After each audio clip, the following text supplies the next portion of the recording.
Let's make a wooden cornhole because why not?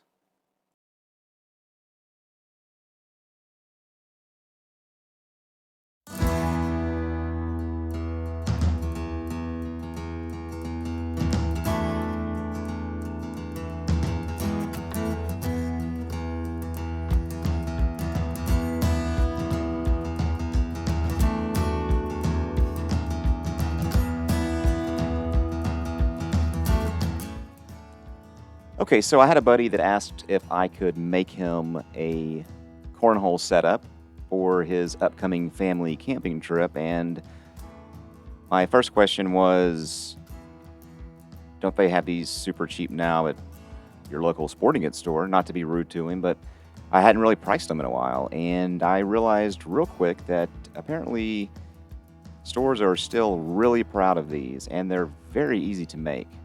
This particular project just has 3/4 inch plywood and some 2x4s, and really that's all you need besides the paint or decal or whatever you would like to put on your top for a design. So yeah, I decided to make one here in Fusion 360 so that I can print out some blueprints at the very end and give them to him in case he wants to just make one himself. So I went online and got the measurements off of several different sites, and I'm not a cornhole professional player, so I don't really know all the Pro Tour measurements. However, for the most part, it looks like everyone is going with a standard 48-inch long by 24-inch wide setup with um, an elevation of around 27 degrees and an 8-inch hole in the center. Now, my buddy is not going to try out for the Olympics doing cornhole, so I think that your mileage may vary. If you want to tweak these into a different setup, you can. If I were to take my drawings and compare them to most other online, they seem to be pretty much on par with everyone else, so I'm not really sure. But regardless, I will get these onto a set of drawings, which I've been working on to put on my website so that people can download these for free. My life has been pretty busy, and I have yet to get all of them up on the website, but I have started doing them in the background and have one complete out of all of the videos that I've done so far, which is around 40. So I'm very much behind, and I am trying to get these on my website so that you guys can download these for free in the event that you want them. Anyway, so what's going on here is I am doing my simple layout for the sketch, and of course I have the usual construction lines in the center so that I can do some quick mirroring. Again, you use those construction lines ideally for mirroring in the sketch, and if you were to mirror with objects, you have to use construction planes, which I do use also in this video. And also, while I'm saying that, I'm going to make a promise that if I keep doing this channel, I'm going to start getting into some more complicated designs that may be more than one video, just to kind of push Fusion 360 a little bit further than I typically do in my projects, like planes on angles and adding bolts and screws to the pattern so that you know what to get if you do download these drawings for free. You would know however many screws or washers or whatever you need, because Fusion 360 does offer that inside this program where you can actually throw in the washers and all that good stuff. So, and I'm still learning some of the back end stuff too. I've only been using it for about 2 years now, to be honest, but I am a decently quick learner, if that's the proper way to say it. But anyway, moving on. What I'm doing here is making the legs, and on this particular cornhole set of drawings, I'm going to make the legs collapsible so that you can just close them up into the underneath portion of the cornhole box for storage. Now, some of the people online had them where they fold up into like a briefcase, which is pretty awesome, and that would be a great one for me to do also in Fusion 360 to show you how to design hinges and use the pivot function to where you can actually move the rendering of the finished product to show people as well. You can send them a little video or different angles folded with that particular pivot. But anyway, you can see how I'm doing the hole here. It's pretty simple. I read to come off 9 inches off the outside, and for this to be an R3 or 8-inch hole, which is what I have here. So if you're not a mathematician, you can simply just make it 8 inches. If you are a math professor, you can use R3. However, 8 inches is pretty simple.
So for the top here, you obviously, again, want to, when you extrude it, over here on the right, you see me doing the offset. You want this to be on top of the 2x4s, which I am going to, I know that 2x4s are 3.5 inches. However, I am going to be cutting these down to 3 inches.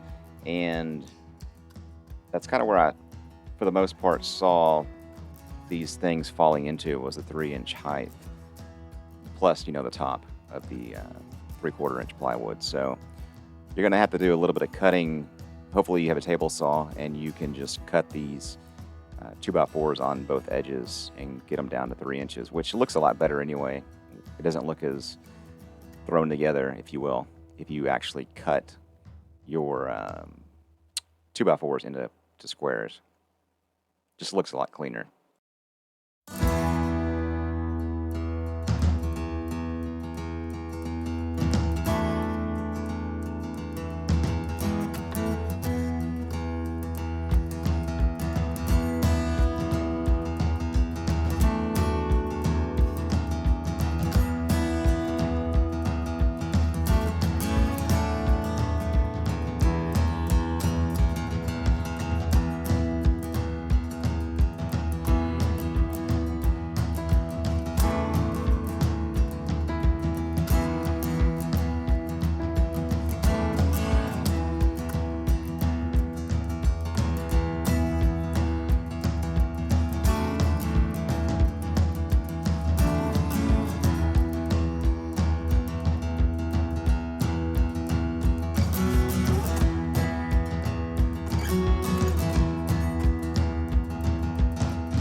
Okay, so here I'm just trying to approximate where I want the leg to sit, which will again be movable.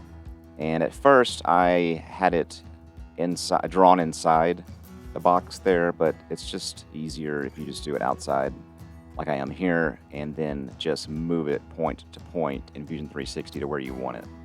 And in this case, it's going to be that hole you're seeing there. Now, I didn't carry the hole all the way through, as you will see.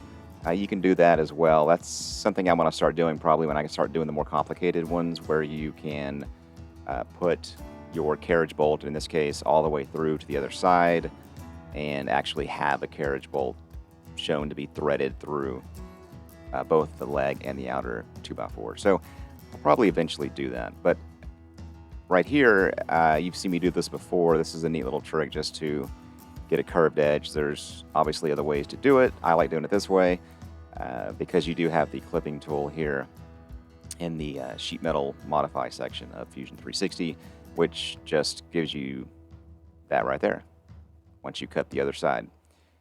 Makes it super easy. Some programs don't have that. I don't know if SketchUp has that, but there are some iPad programs that I started using years ago that do not have the clipping feature, which is just not easy to work with.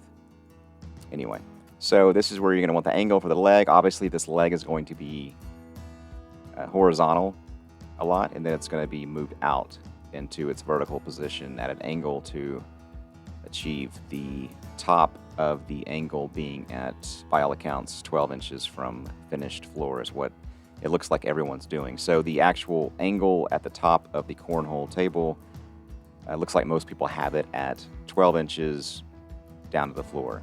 So that's pretty much the only measurement you would need to confirm that you have right whenever you're building this. As far as on the end where the actual cornhole is, I guess that's what the hole's called.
All right, so once this leg is moved where I need it to go, and you can do like a joint on this to where it just pivots and spins, but I just found it easier in this case to do it this way.